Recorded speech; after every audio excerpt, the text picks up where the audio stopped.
They say, to forgive is divine. Yet for many, this ideal feels unreachable, like a distant star whose light cannot touch the darkness within. You may carry memories that weigh heavier than words can express, moments that replay quietly in your mind, and emotions that refuse to yield. The world often presents forgiveness as a single choice, a simple moral act. But the reality is more complex, layered, and human. What does it mean to hold on?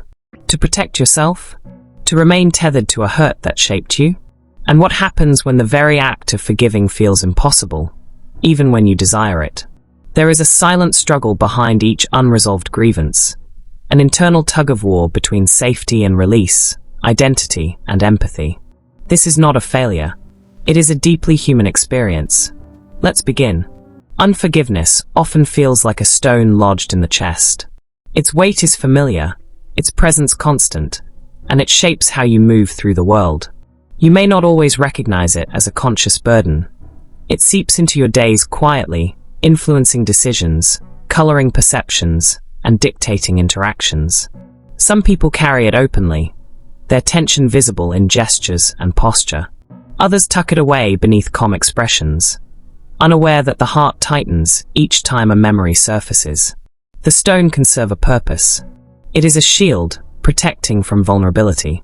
It is a measure of self-respect, a reminder that boundaries exist, that some wrongs cannot be erased at will. And yet, it exacts a cost. It isolates. It fosters subtle tension with those around you, even when they have no role in the past harm. The mind becomes a looping archive, replaying incidents, recalculating words, anticipating threats that may never come. In this state, the self often becomes fragmented. Part of you wants freedom, peace, and release. Another part clings to the pain, convinced that letting go might diminish your dignity, your experience, or your sense of truth. Every act of remembering carries both protection and confinement. Every memory contains both clarity and burden. And so the stone remains, not because you want to suffer, not because you are unkind, but because it has become part of the architecture of your inner world. Forgiveness is not simply the removal of this weight. It is a careful navigation through it, a recognition of the complexity of holding, feeling, and moving forward without erasing the validity of what was endured.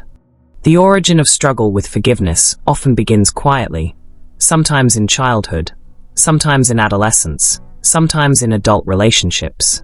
Each early experience leaves an imprint, a moment when a boundary was crossed, when a trust was broken, when the self was questioned. These moments, small or large, plant seeds that take years to fully grow. Consider the child who is hurt by words, betrayal, or neglect. The lesson is subtle but profound. To protect yourself is necessary, and to trust fully can be dangerous. Or the young adult who experiences the sudden collapse of a valued relationship, learning that vulnerability carries risk. Each of these experiences adds sediment to the riverbed of the psyche, layering caution over instinct. Over time, these roots intertwine with identity. You begin to anticipate harm. You develop internal defenses that are practical, adaptive, and protective. To forgive prematurely can feel like opening a wound too soon, like eroding the very walls that preserve dignity. Unforgiveness is not only memory. It is an emotional scaffold, keeping the self intact in a world that sometimes threatens it without mercy. Yet these roots also explain the tension within you. They illuminate why certain offenses echo longer, why some people struggle more than others, and why forgiveness is never merely a moral question. It is an intimate negotiation with safety, trust, and self-preservation. Recognizing these roots is not an excuse. It is understanding. It is seeing the terrain before attempting to traverse it. Forgiveness is rarely a single act. It is a gentle unfolding, a slow erosion of tension, a quiet internal shift. The memories, the hurt, the shadows of betrayal, these do not disappear, but they no longer need to dominate.